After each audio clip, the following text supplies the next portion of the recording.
Welcome back to our channel. கொரியனில் வெளியே வந்திருக்கிற ஒரு super hero comedy action drama series தான் தி வண்டர்ஃபுல்ஸ். இந்த சீரிஸோட தமிழ் வெர்ஷனை இப்போ உங்களுக்கு நெட்ஃப்ளிக்ஸில் ஆட் பண்ணியிருக்காங்க.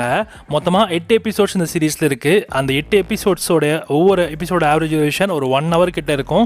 ஓவரால் ஒரு 8 hours இருந்துச்சுன்னா நீங்கள் சீரிஸாக பார்த்து முடிச்சிடலாம். இந்த சீரிஸோட கதைன்னு பார்த்தீங்கன்னா 1999ஆம் ஆண்டில் உலகம் அழிய போகுது அப்படின்ற ஒரு பயத்தில் இருக்கிற ஒரு கிராமத்து மக்கள், சாதாரண மக்களுக்கு திடீர்னு ஒரு விண்கல் கீழே விழுந்ததுனால வரக்கூடிய சூப்பர் பவர்ஸ், அதுக்கு வந்த பிறகும் அவங்க அதை வச்சு ப்ராப்பராக யூஸ் பண்ணாமல் எப்படிலாம் காமெடி பண்ணுறாங்க அப்படின்றதையும், அது இது ஒரு பக்கம் இருக்க, இன்னொரு பக்கம் வில்லன் கேங்ஸுமே வந்து அந்த ஊருக்குள்ளே வராங்க. அவங்க சில பிரச்சனைகள் பண்ண அவங்கள எதுக்கிற இந்த சூப்பர் ஹீரோ கேங்ஸ் என்ன பண்ணுறாங்க அப்படின்றது தான் இந்த சீரிஸோட மிச்ச சுவாரஸ்யமான கதையே. அந்த சீரிஸில் இருக்க சில ஆக்ஷன் போர்ஷன்ஸ் எல்லாமே ரொம்ப கார்ட்டூனிஷாக இருக்கிற மாதிரி தான் ஃபீல் தருது.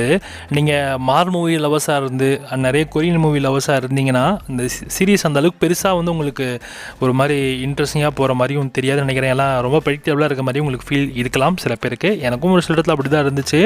அண்ட் குறிப்பாக சொல்ல போனால் இது வந்து ஒரு ஃபேமிலி லைட் ஹார்ட்டடான ஒரு சீரீஸ் தான். நீங்கள் ஃபேமிலி உட்காந்து பார்த்தீங்கன்னா நீங்கள் இந்த சீரீஸை தாராளமாக ட்ரை பண்ணலாம். நல்லா ஜாலியாக காமெடியாக நல்லா ஒரு மாதிரி சூப்பராக ஃபன்னாக போகும். ஸோ அவங்களுக்கான ஒரு டைப்பில் வந்திருக்கிற சீரீஸ் தான் இந்த தி வண்டர்ஃபுல்ஸ் கொரியன் சீரியஸ். உங்களுக்கு இந்த சீரீஸ் பார்க்கணுன்னு நினச்சிங்கன்னா இந்த சீரிஸோட தமிழ் வெர்ஷன் இப்போ உங்களுக்கு நெட்ஃப்ளிக்ஸில் அவைலபிளாக இருக்குது. வேணுறவங்க செக் பண்ணி பாருங்கள்.